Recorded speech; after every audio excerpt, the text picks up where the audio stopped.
क्या राम मंदिर में सब कुछ सामान्य है या फिर पर्दे के पीछे बहुत कुछ चल रहा है? क्या चढ़ावे में कथित गड़बड़ी का मामला अब ट्रस्ट की सबसे बड़ी परीक्षा बन चुका है? और क्या चंपत राय का इस्तीफा पूरे विवाद का सबसे बड़ा मोड़ साबित होगा?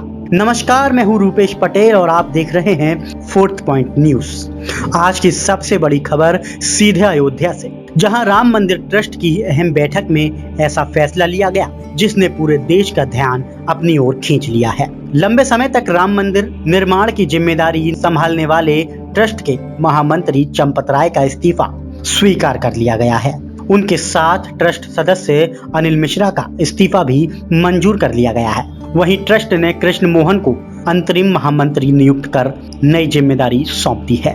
यह फैसला ऐसे समय में आया जब राम मंदिर के दान पात्र से चढ़ावे में कथित चोरी और गबन का मामला लगातार सुर्खियों में बना हुआ है। इस विवाद ने करोड़ों राम भक्तों की भावनाओं को झकझोर कर रख दिया और ट्रस्ट की कार्यप्रणाली पर भी कई सवाल खड़े किए हैं। ट्रस्ट के कोषाध्यक्ष गोविंद देवगिरी ने मीडिया से बातचीत में बताया कि चंपत राय इस पूरे घटनाक्रम से बेहद दुखी और आहत थे।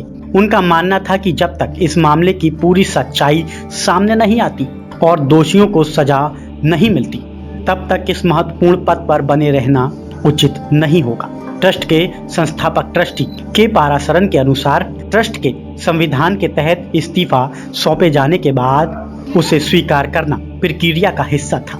हालांकि ट्रस्ट ने चंपत राय के वर्षों के योगदान और राम मंदिर निर्माण में उनकी भूमिका की सराहना भी की थी।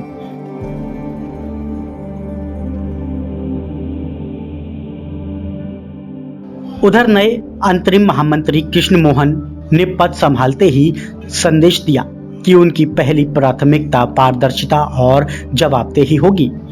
प्रकरण में जो हुआ है उससे हम सभी आहत हैं, सभी को कष्ट हुआ है, राम भक्तों को कष्ट हुआ है। अब इस में कहीं न कहीं प्रबंधन और संचालन में कुछ कमियां रह गई थी, जिसका फायदा लोगों ने उठाया। तो मेरा ये पहला प्रयत्न होगा कि वो जितनी त्रुटियां जहाँ कहीं भी लूप होल्स हैं, कहीं भी कहीं छूटा हुआ है, उसको सबसे पहले बंद करना। इस प्रकार की पुनरावृत्ति न हो भविष्य में, इसका मैं पूरा प्रयत्न करूंगा। इस जो समाज में बना है माहौल, उसके कारण हमारे न्यास के ऊपर छवि भी थोड़ी धूमिल हुई है। इसके प्रति समाज के मन में एक प्रकार का अविश्वास का भाव जागृत हुआ है। मेरा ये प्रयत्न रहेगा कि हम सभी लोग, न्यासी लोग मिलकर के ये सब, इस जो छवि हमारी धूमिल की गई है, उसको दूर करने के लिए जो भी आवश्यक होगा हम अवश्य करेंगे और इस जो विश्वास को समाज के मन में पुनर्स्थापित करेंगे। इसी बीच कोषाध्यक्ष गोविंद देवगिरी ने अफवाहों पर भी विराम लगाने की कोशिश की। उन्होंने दावा किया कि ट्रस्ट के पास लगभग 2800 बहुमूल्य वस्तुओं का विस्तृत रजिस्टर मौजूद है और सभी वस्तुएं पूरी तरह सुरक्षित हैं। उन्होंने कहा कि यदि किसी श्रद्धालु को कोई शंका है तो वह ट्रस्ट कार्यालय आकर जानकारी प्राप्त कर सकता है। मैं ट्रस्ट के कोष को पूरी तरह देखता था।